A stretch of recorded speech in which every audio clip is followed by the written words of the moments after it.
The very word secrecy is repugnant in a free and open society. And we are, as a people, inherently and historically opposed to secret societies, to secret oaths, and to secret proceedings.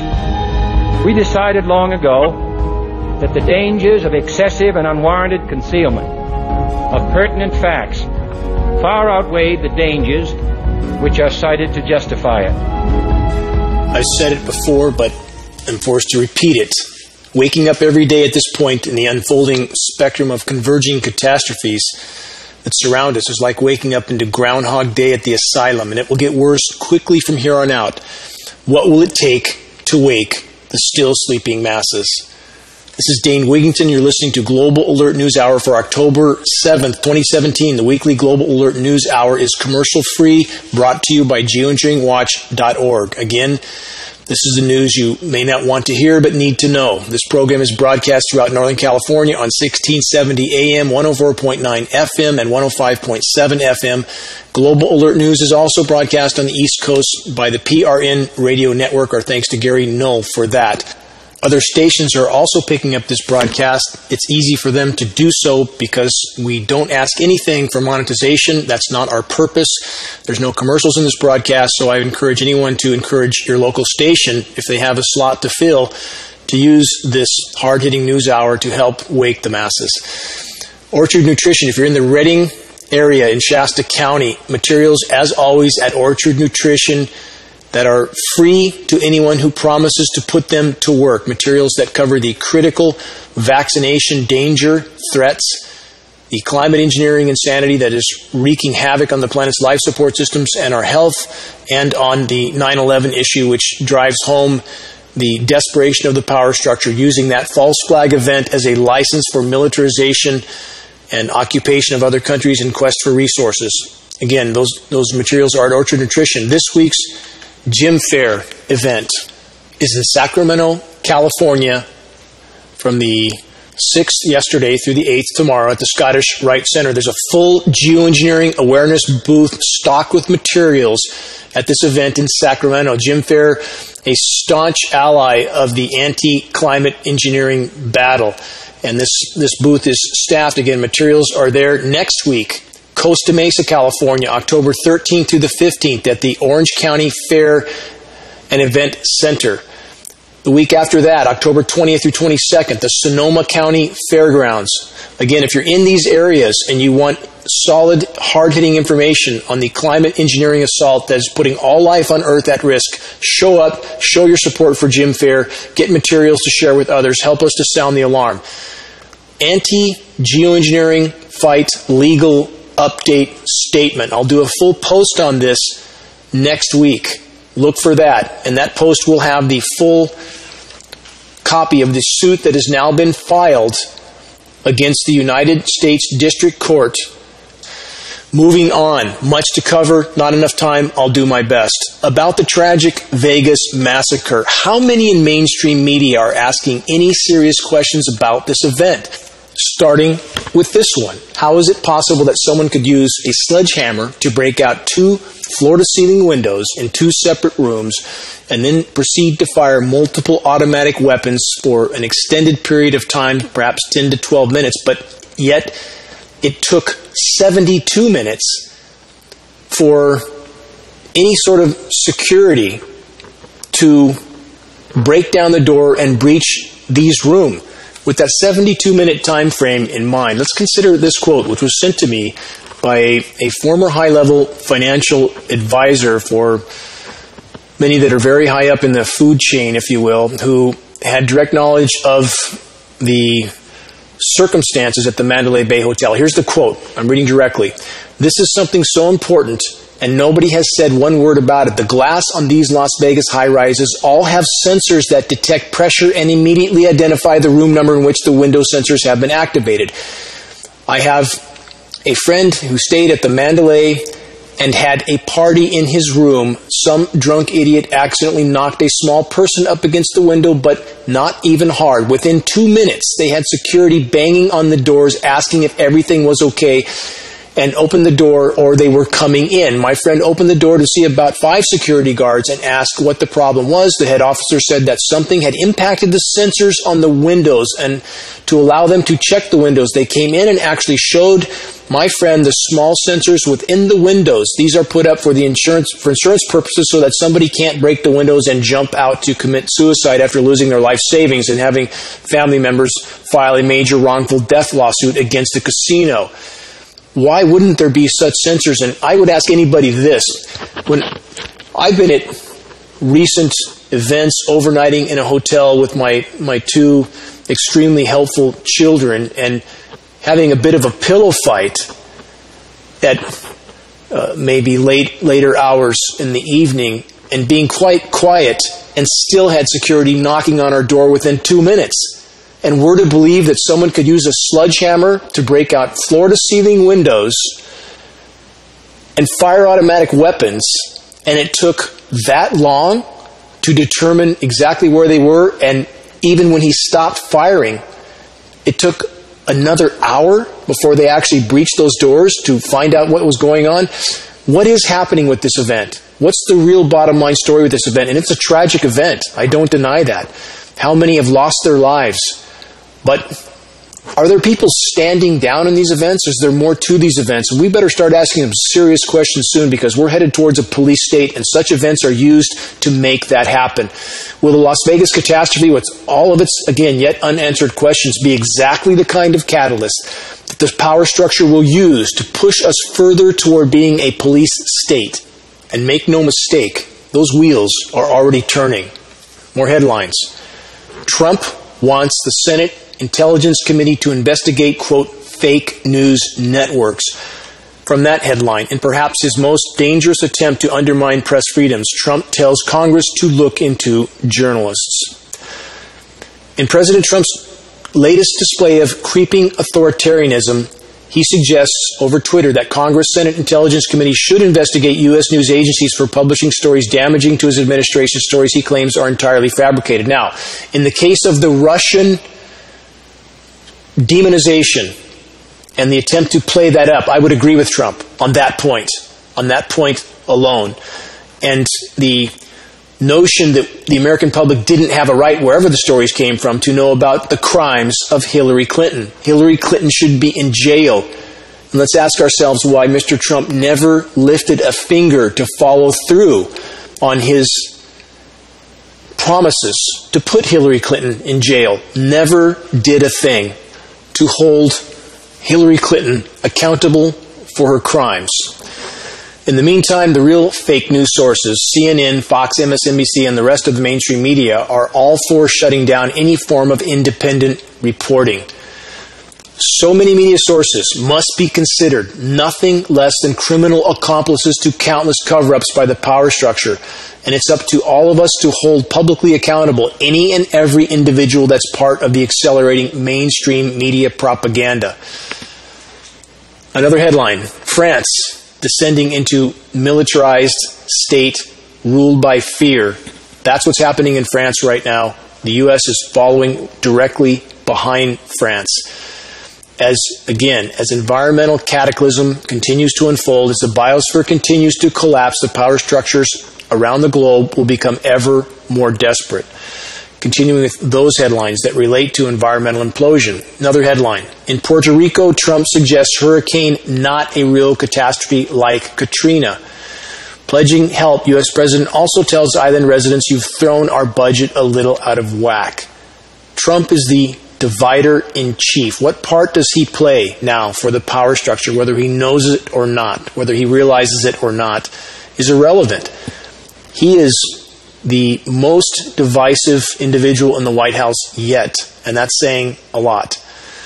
And he seems to enjoy playing that part and trying to divide, anger, enrage populations so that they don't see what's happening on the bigger picture. And by the way, the Vegas incident also hugely helpful for the power structure in completely distracting the populations around the globe from what's unfolding on the bigger picture. The bottom line is, on the current course, all of us will meet the same fate as the victims in Las Vegas. in the very near-term horizon. That's a mathematical fact. The planet's ability to support life is waning by the day. On that note, continuing with more headlines, Trump nominates a coal lobbyist to be number 2 at EPA. Again, Trump, more or less just a puppet playing the part that the military-industrial fossil fuel complex wants him to play. From that report, President Trump on Thursday nominated Andrew R. Wheeler, a coal lobbyist with links to outspoken deniers of established science on climate change, to help lead the Environmental Protection Agency. I'm not saying the climate science community is telling the truth, and here's the actual truth. The state of the climate is far worse than anyone in the climate science community is stating, with perhaps the exception of people like Guy McPherson, who is expressing how dire the climate is damaged. But what's wrong with Mr. McPherson's narrative, who adamantly and aggressively denies the climate engineering reality, the one factor that, if it was exposed and stopped, could buy us some time? So truth is very, very hard to find. It's up to us to sort it out. And even when we have some climate scientists, again, like Mr. McPherson, telling the truth about how severely the climate is damaged, but at the same time, Mr. McPherson is omitting the single greatest factor in the equation, which is also a criminal lie for which Mr. McPherson should be held morally and legally accountable. So again, it's up to all of us to examine all the facts, put the picture together in an accurate form from data from every arena. But we do see that in the case of this administration and the fossil fuel military-industrial complex it represents, they are pulling out all the stops on any sort of environmental protection because they're doubling down on climate engineering. More on that in a few moments. Another headline, Trump takes a first step towards scrapping global warming policy. From that report, the Trump administration will repeal the Clean Power Plan, the centerpiece of the effort to fight climate change, and will ask the public to recommend ways it could be replaced according to an internal Environmental Protection Agency document. Doubling down on climate engineering. Business as usual, moving ahead with the military-industrial fossil fuel juggernaut of insanity that's looting, plundering, pillaging, polluting, destroying the planet, and pretending that climate engineering will cover it all up and fix it all. That's the trajectory that we're on. Another headline, the Trump administration just proved, again, it likes coal more than facts. Headline after headline after headline of exactly who this administration and those who control this administration, those behind the curtain, exactly what their trajectory is. And about the environmentalists, I have to interject this at this moment. The environmentalist communities, every single environmental organization, also playing their part in helping to hide the climate engineering insanity. Both sides of the fence, neither telling the truth, neither admitting to climate engineering, the most dire and immediate threat we face, short of nuclear cataclysm, and no one from either side of the fence will admit to this elephant in the room, the elephant in the sky, if you will. Another headline, Rick Perry's plan to subsidize coal and nuclear power plants. What a great idea, Mr. Perry. And the photograph in that article is Mr. Perry and Mr. Trump holding hands. From this report, here's a short summary. Perry wants utilities to pay coal and nuclear power plants for all their costs and all the power they produce, whether those plants are needed or not. Business as usual, beholden to those who pay them from behind the scenes. Fossil fuel, military, industrial complex, pharmaceutical industrial complex also indirectly related to all of this because of the methods they are using to dumb down the population, from fluoridated water to toxic, neurologically damaging vaccinations. How hard could that be to figure out? I don't want to diverge. I'll get back on track here in a moment. But how hard could it be for a population to figure out that injecting neurotoxins into your body can only do harm? Mercury and aluminum in vaccinations. And still, we live in populations that do not want to know the truth. They don't want to be separated from their herd mentality, groupthink, and be singled out in any way. So they just go along with the program, continue to inject poison into their children, into themselves, which is making them less cognitively functional, and in more simplistic terms, dumber by the day. And that's a medical fact. IQs are dropping precipitously. Why? Fluoride in our water, aluminum floating down through the air column that we're all breathing, aluminum and mercury being injected in vaccinations. This is all part of the program. Time to wake up while we still have enough firing neurons to wake up. Another headline. This relates to Rick Perry's plan to subsidize not just coal but nuclear plants. Hidden Fukushima nuclear waste being released into ocean. Quote, surprisingly high levels of radiation now detected along the Pacific coast and in groundwater far from reactors. An expert stated, no one expected this, alarming example of how radiation has spread. No one expected this. These are our experts, our quote experts in every arena of academia that are in fact nothing more than tools for the power structure to hide the problem. And isn't it amazing that we would hear them say, we didn't expect this? How soon will we hear the geoengineers and all those who instructed the military-industrial complex to deploy the massive climate engineering Manhattan Project in the mid-40s, a giant global experiment from which there is no return? How soon will we hear those experts say something like this? We never expected this kind of damage to occur. And we have a population that thinks it has no responsibility to wake up, learn the facts, and do their part to changing course. So we simply have our, quote, experts telling us, and I'll get to more stories along these same lines in a moment, simply telling us they don't know what's going on or why. And these are our experts. So we have experts in regard to Fukushima stating they never expected things like this to happen. What did they expect to happen? We have inadequate facilities that have been placed in locations where they're subjected to environmental cataclysm. What else can happen but nuclear meltdown? On that note, another headline. State senator says FPL, I believe that's the Florida Utilities Company, isn't preparing Miami's nuclear plant for sea level rise. From that report, the Turkey Point Nuclear Generating Station is built directly on the waterfront in Homestead, a location that has exposed the plant to serious natural disasters. The experts, again, setting all the dominoes up in a way that they are not only likely to fall, but destined to fall.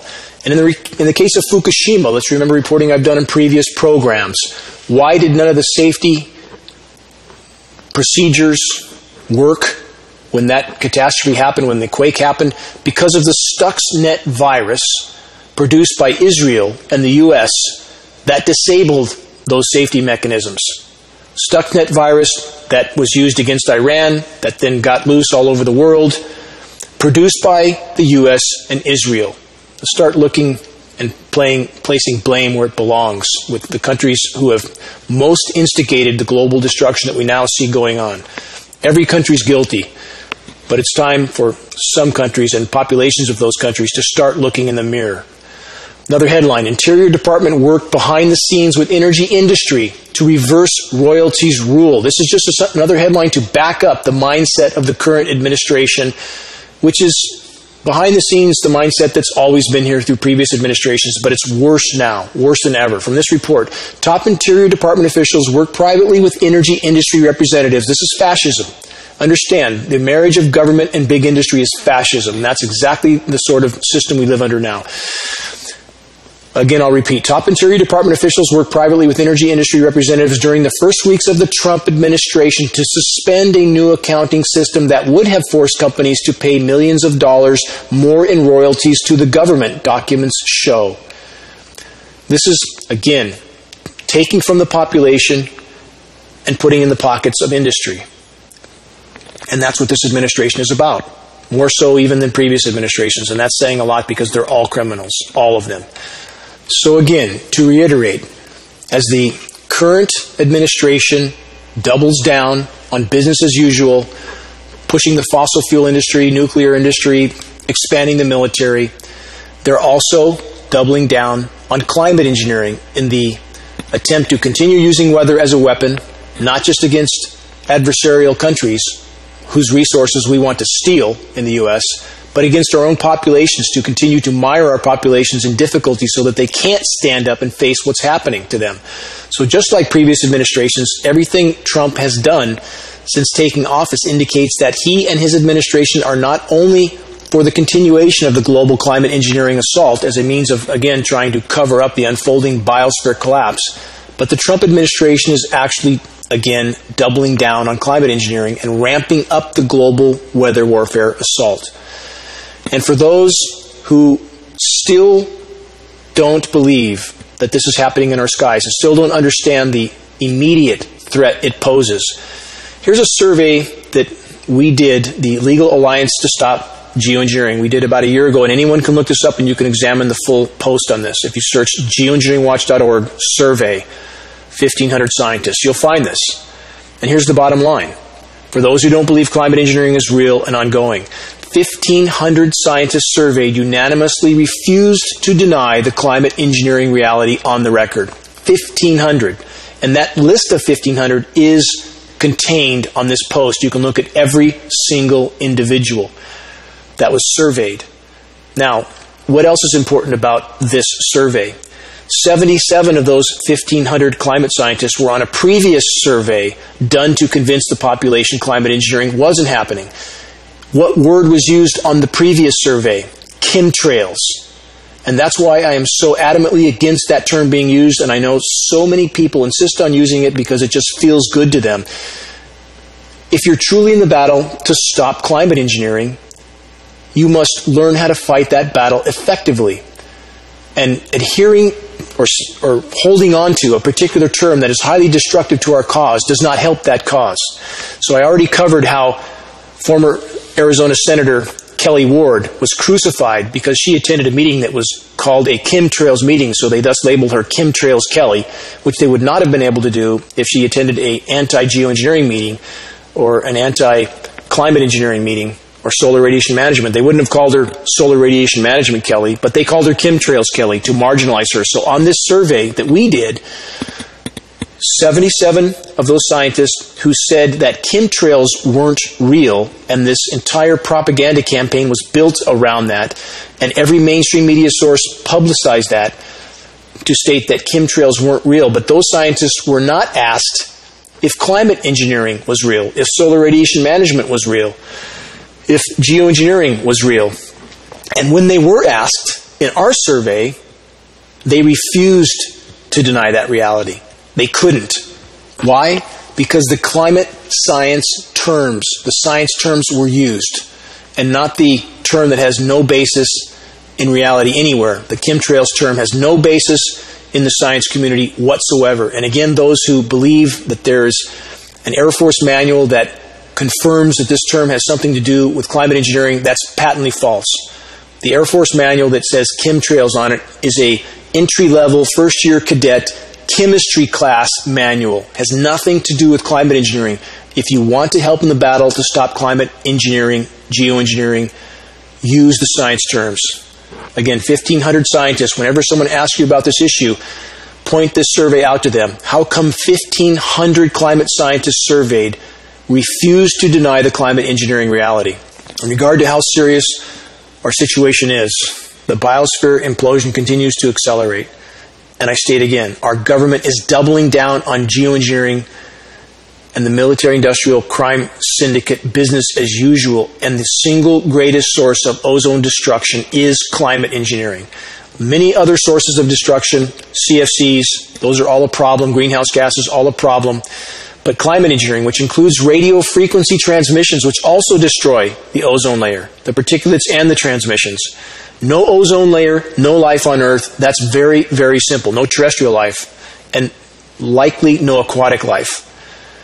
So if we had no other challenges to face, and we have a great many, this one challenge alone will determine our immediate fate if climate engineering is not halted. Let's get to more environmental implosion headlines, because the bottom line with The increased desperation with the military-industrial complex, as I've said over and over and over, boils down to resource depletion and biosphere implosion. That's the bottom line. And they're using climate engineering to try to mask the severity of biosphere implosion from the public as long as possible, engineering chemically ice-nucleated cooldowns over some of the most populated regions of the planet to confuse and divide the population in regard to the true state of biosphere implosion. Those are very toxic chemical cooldowns, by the way, as well. And that's fueling the weather whiplash scenarios, which we all see.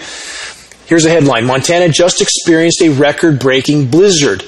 Now, let's consider this record-breaking blizzard in Montana, which the media hypes up, again, to confuse and divide the population, while we're in the mid-90s still in California, while the East Coast is still experiencing record warmth. We have a nucleated cool down, and I brought up these cool downs again and again and again, like the October 4th engineered cool down in South Dakota that killed 100,000 cattle. You can look this up on our site as well.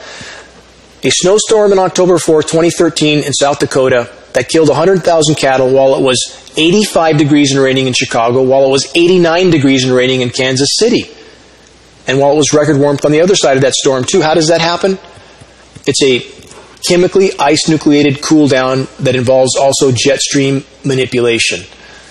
And on that subject, there's no legitimate discussion about climate engineering without including the chemical ice-nucleated engineered cool downs. Something to keep in mind. More headlines. What wildfires are doing to our respiratory systems. Hazardous conditions in many states. From that report, the Environmental Protection Agency's Air Now website reports on the quality of the air. There are currently unhealthy or hazardous air conditions all over the Pacific Northwest. This includes Northern California, Idaho, and Montana. Now let's consider. This headline, of course, never mentions climate engineering, the single greatest source of toxic atmospheric particulates of all. I want to continue from this report and I'll comment further. Dr. Gopal Alada is a pulmonologist and critical care specialist. He works at Oregon Health and Science University and told National Public Radio, quote, "This haze represents a lot of ambient smoke particles and particulate, sore throats, headaches, nausea, but its fine particles, 2.5 microns in diameter or less, represent the bigger health hazard. This is very bad for our lungs," Alada said. When you inhale these really small particles, smaller than a few microns, they can land in your lungs and cause respiratory system symptoms and disease. Now, 2.5 microns, yes, very harmful. Most air quality testing only tests for 10 microns, four times larger. Now let's get to the climate engineering particles, and there is massive climate engineering operations going on not only off our coast, the whole North American West Coast, all of that blows in on top of us, but it's being dispersed even over the fires while they burn. We have film footage to prove this. How small are these particles used in climate engineering? They are exponentially smaller still than the dangerous 2.5 microns that this pulmonologist speaks about, and we're inhaling these particles. They go in, but they don't come out. In the case of aluminum, we know that from internationally recognized neuroscientists like Dr. Russell Blaylock, anyone can look this up, don't believe me, please look it up, that when these particles are inhaled, they are exponentially more dangerous than being ingested. Why? Because they enter the olfactory nerve, they cross the blood-brain barrier, they enter through the lungs, go straight into our bloodstream, exponentially more harmful, and we are being inundated with these tiny particulates.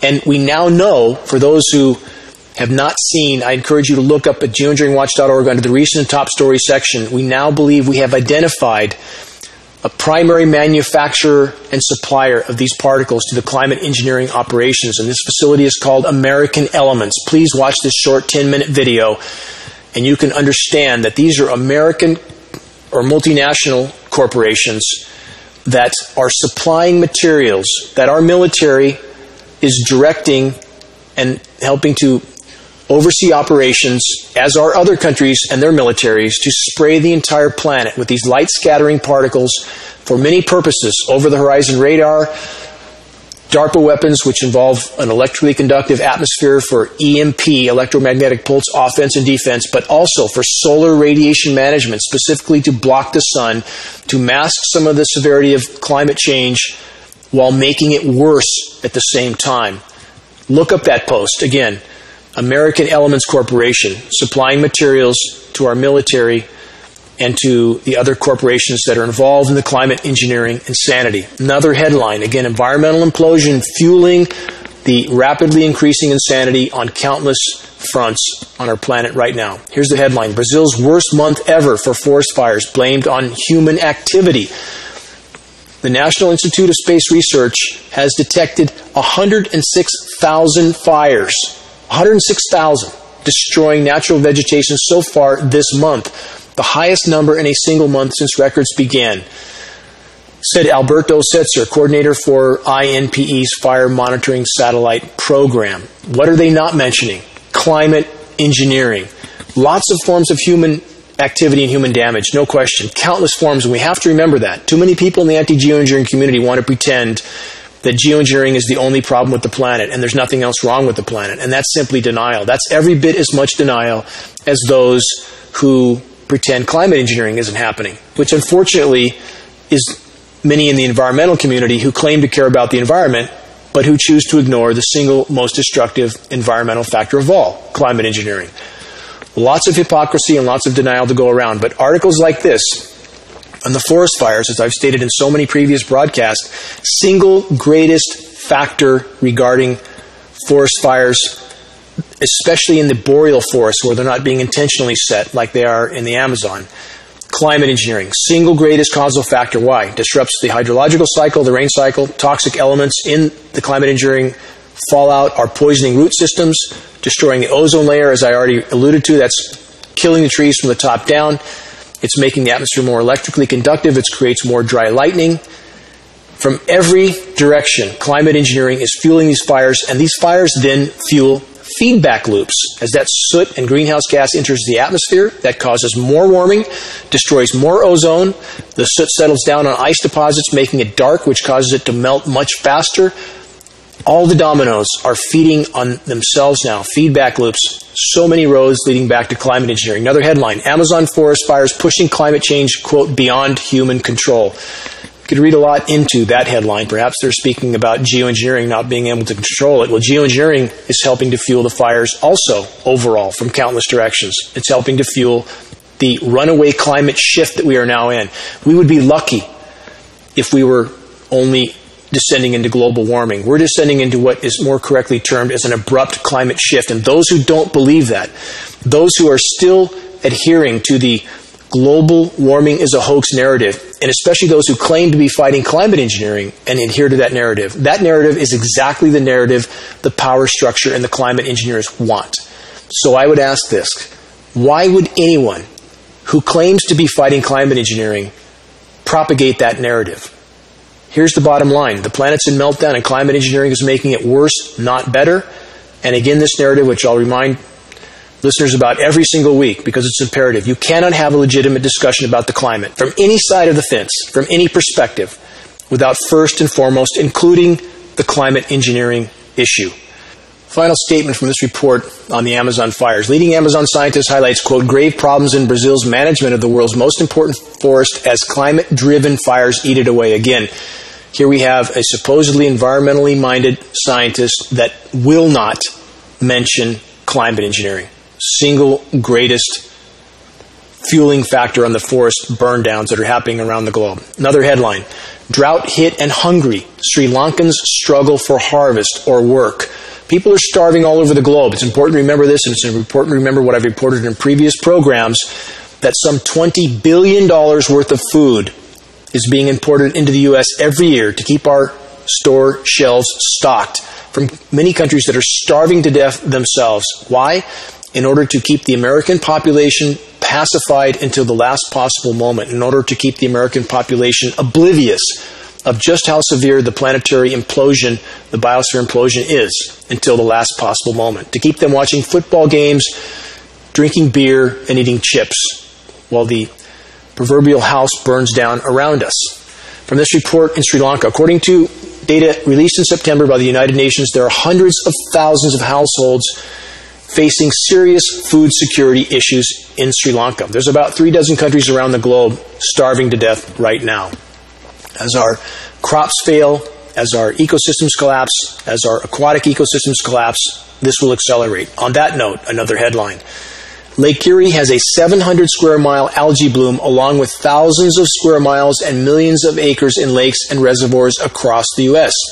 Our waters are dying. That simple. A report released by Environmental America says that climate change and agriculture has polluted more than 145,000 miles of rivers and streams and millions of acres of lakes and reservoirs and 3,000 square miles of bays and estuaries to the point where they can't be used for swimming, fishing, drinking water, or maintaining healthy wildlife.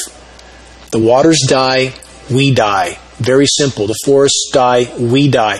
What does this report not mention? Let's backtrack to what I've stated earlier in this broadcast. Climate engineering destroying the ozone layer. We now have not only extremely magnified UVB hitting us on the surface, but we have UVC radiation, the last band of radiation before X-ray. This is a DNA-altering band of X-ray.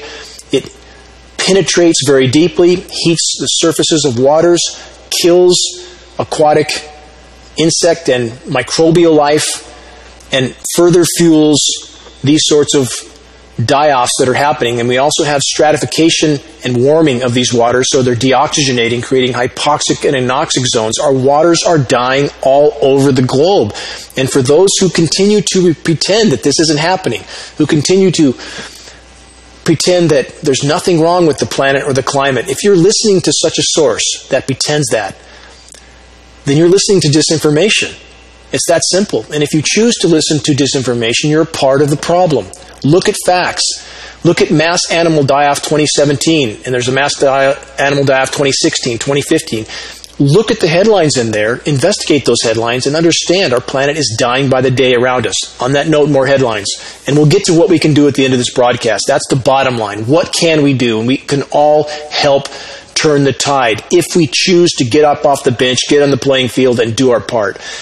Again, another headline. Dead fish, marine animals wash up on beach. This is from the Hindustan Times in India. It's happening all over the globe. Fish and other marine life have been washing up on the country's west coast for the past 3 days, leaving marine biologists baffled.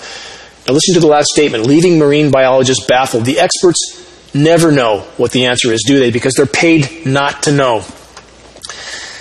That's what academia is doing for us right now, completely betraying the human race and the web of life by their silence, starting with their silence on climate engineering. Another headline, thousands of sharks and other sea life mysteriously die in San Francisco Bay. The California Department of Fish and Wildlife isn't dedicating any funding toward determining the cause. Happening right now, San Francisco Bay. And why aren't they dedicating anything toward determining the cause? Because they don't want to know, and they don't want you to know. And that's what our government is about right now. Hide it until there's nothing left. It's up to us to help expose it. How about Hurricane Nate? Quick note on that.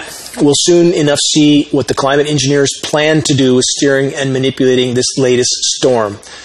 They have the control levers in their hand. They can control convection. They can aerosolize the storm to knock down convection. Whatever Nate does, know this.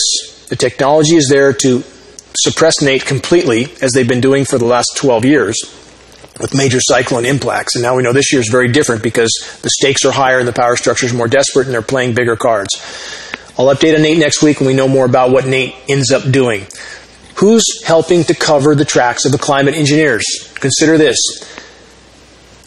Any quote from any independent news sites, as I stated, who push the absurdly false global warming is a hoax or global cooling false narrative are pushing, as I stated earlier, this is important to understand, are pushing the exact narrative that the power structure and the climate engineers want. I would ask this, would a legitimate news site that, again, as I stated earlier, that is truly trying to tell the truth, would they do that? And next, in many cases, verifiable fossil fuel industry paid con artists, like so-called Lord Christopher Monckton, are referred to as the so-called proof for global warming being a hoax. And I would ask this, is there anyone who's even slightly awake that can't see through such a so-called source? If you investigate him, you'll be shocked at who and what he is, and it's well documented. Even the House of Lords in the UK has threatened to sue him for his long list of fabrications, including being a lord. Further, some of the sites that push Monckton also claim to be against climate engineering, as I stated earlier. And how can that be when the person they're pushing as a credible source fossil fuel industry paid Lord Monckton, is also on the record emphatically denying the critical climate engineering issue. Anyone can watch this. Search Lord Monckton chemtrails. Don't like that term, but that's what finds the video. Watch for yourself. So ask yourself why sites would push him and claim to be fighting climate engineering. Shouldn't that cause you to question that site as a whole?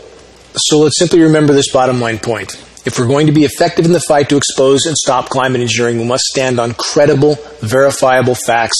The planet's in meltdown and climate engineering is making it far worse, not better, while poisoning the entire planet in the process. That's simple. Let's remember that mantra.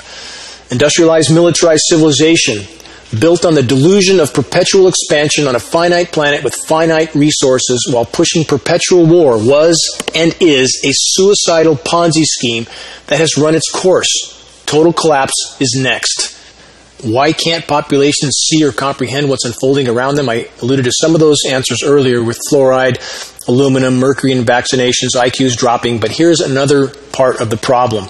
And these are stories I'll cover in next week's broadcast. Inside America's militarized mind, how propaganda and perpetual war have poisoned our imaginations. Another story I'll cover next week. Top military recruitment lies. What is our military resorting to in order to continue filling its ranks with our young?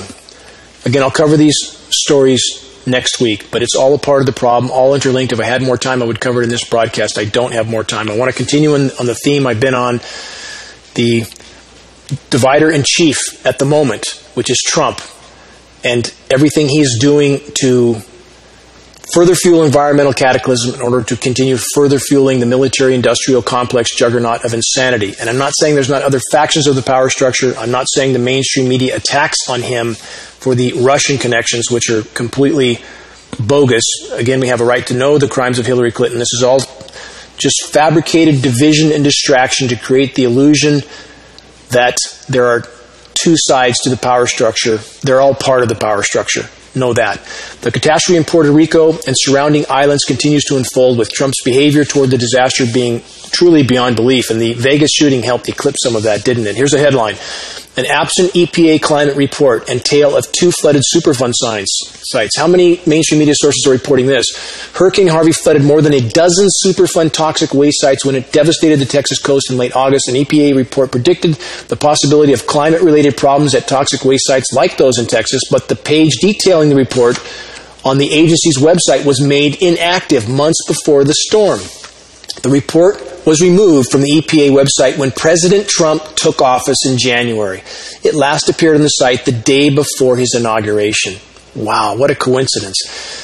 That's what this administration is about, even more so than any other administrations, and they were all bad. Hide the problem, continue business as usual, double down on geoengineering, double down on military aggression all over the globe until there's nothing left of our planet and its life support systems. Another headline. Trump finds reasons for the U.S. to remain in Afghanistan. Minerals. And again, Mr. Trump is only a puppet on the end of the power structure strings. But listen to this report. President Trump, searching for a reason to keep the United States in Afghanistan after 16 years of war, has latched onto a prospect that tantalized the previous administrations, like Obama and Clinton and the rest. Afghan's vast mineral wealth, which his advisors and Afghan officials have told him could be profitably extracted by Western companies. Why are we invading other countries? As I've said in broadcast after broadcast, it's about resources, not freedom and democracy. Mr. Trump's senior aides met with the chemical executive Michael N. Silver. That's the CEO of American Elements, whom I stated we've just done an expose on. Look at geoengineeringwatch.org under top stories and recent. So Mr. Trump met with Mr. Silver to discuss the potential of extracting rare earth minerals. Mr. Silver's firm, American Elements, specializes in these minerals, which are used in a range of high-tech products, also used for geoengineering operations. And Trump's a part of that. His administration's a part of it, as has previous administrations been as well. Business as usual. Final paragraph from this report. Stephen Feinberg, a billionaire financier who is informally advising Mr. Trump on Afghanistan, also is looking into ways to exploit the country's minerals. That's what our military is about. Mercenaries to help the empire extract and exploit what it needs from any country it needs it from. According to a person who has briefed him, Mr. Feinberg owns a large military contracting firm, Dynacorp International, which could play a role in guarding mines. Mercenaries, again, a major concern given that some of Afghan's richest deposits are in areas controlled by the Taliban. How dare the Afghans object to their country being looted, plundered, and pillaged? And Americans don't see that. Of course they object. What would we feel if they were here in our country, bringing mercenaries into our country, extracting our resources? How would we feel? Americans need to dump their hypocrisy and understand that our military at this point is nothing more than a mercenary force being used to extract the resources the empire needs to continue on while our planet is dying around us. I'm going to skim through a few other headlines on that note. Los Angeles' legendary palm trees are dying and few will be replaced. Blamed on everything but climate engineering, destroyed ozone, as always. They don't address the real issue. Another headline, an American tragedy. Why are millions of trees dying across the country? It's not millions, it's billions. But everything is always downplayed. And if you can't see the trees dying, you don't know much about trees, or you need to have your vision checked. They're dying everywhere. And just because you see some species that don't look too bad, look as a whole, because they're dying all over the globe. In regard to air pollution, particulates, and the companies that Trump is supporting and colluding with, like American Elements, here's a headline. This headline, by the way, connects with everything I've covered in this broadcast. Air pollution. London calls for ban on wood-burning stoves. Of course, blaming everything but the very visible geoengineering jets dispersing highly toxic nanoparticulates in skies all over. From this report, London Mayor cites figures showing that the home stoves used in 16% of households produce up to a third of all the capital's fine particulate pollution, but no mention of climate engineering. Of course not. With more than 400,000 schools located in areas exceeding legal pollution levels and such significant health impacts on our most vulnerable communities, we cannot wait any longer on calling for a ban on wood-burning stoves. Again, no mention of climate engineering, no mention of the 20 million tons of nanoparticulates that internationally recognized geoengineers like David Keith have called for to be dumped into the atmosphere annually. That elephant in the room goes completely ignored while our children, schools shut down in London, blaming it on everything but the climate engineering elephant in the room. Media, again, failing humanity, failing the web of life, participating in the criminal cover-up of climate engineering. Up to us to hold them accountable. Stinging report, climate change a major threat to bumblebees. Again, this is from Florida State University. The geoengineering elephant in the room ignored the peer-reviewed studies we now have that aluminum is killing the bees all over the globe. Search that. Search bees aluminum. Don't believe me. Search it. And if we have peer-reviewed study that proves aluminum is killing the bees, how come we have every science institution blaming the die-off of the bees and the rest of the insects on everything but climate engineering? And it's not just the aluminum killing the bees and the insects.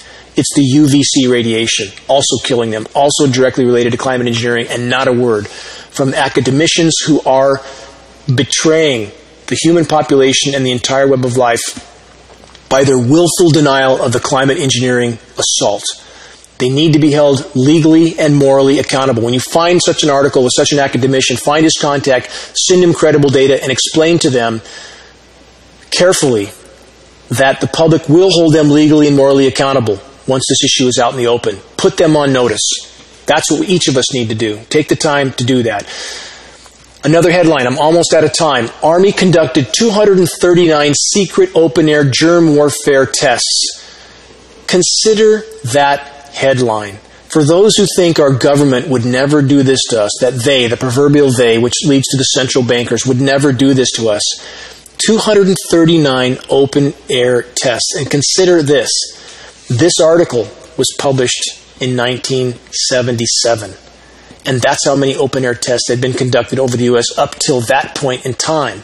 How many more have been done since? The entire climate engineering operation is an open-air biological test of which we are all a part without our knowledge or consent. Consider that. Face reality while you still can. Final headline, and then I need to wrap this up. An update on the electrosmog we're all being bathed in every single day. Long-term exposure to microwave radiation, which is a part of climate engineering as well. Much more powerful microwave radiation signals are being sent out as part of climate engineering even than cell phone communications.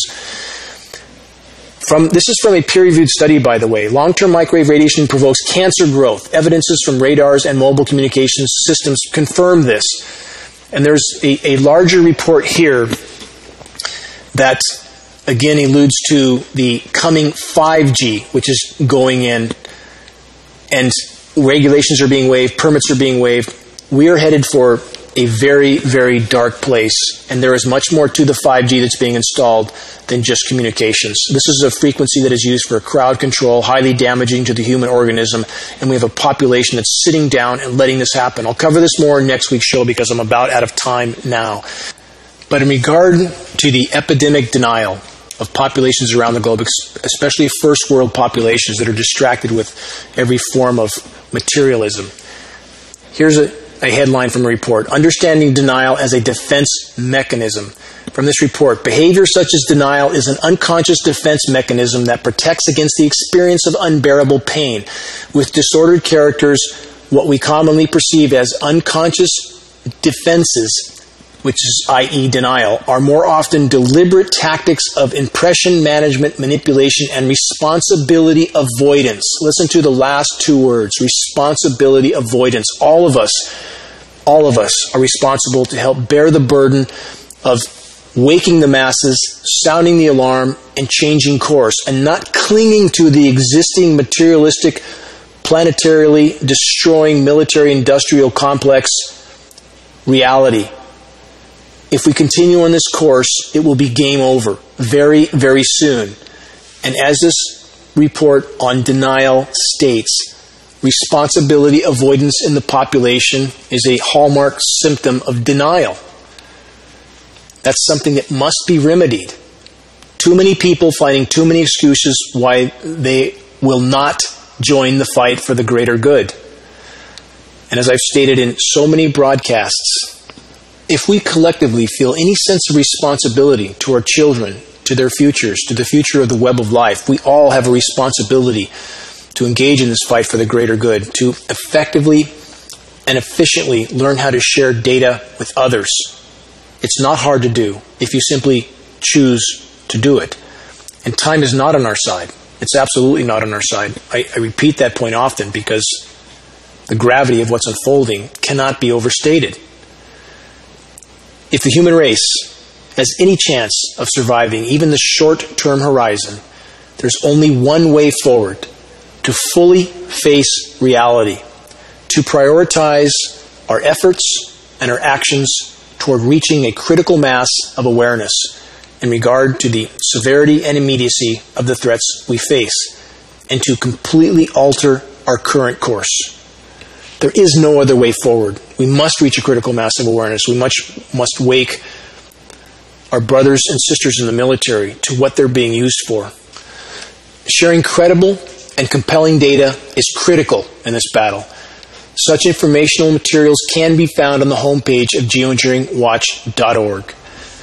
The effort to sound the alarm must be borne by us all. It cannot be done by the few on behalf of the many. Time is, again, not on our side. The sand in the hourglass is running out by the day.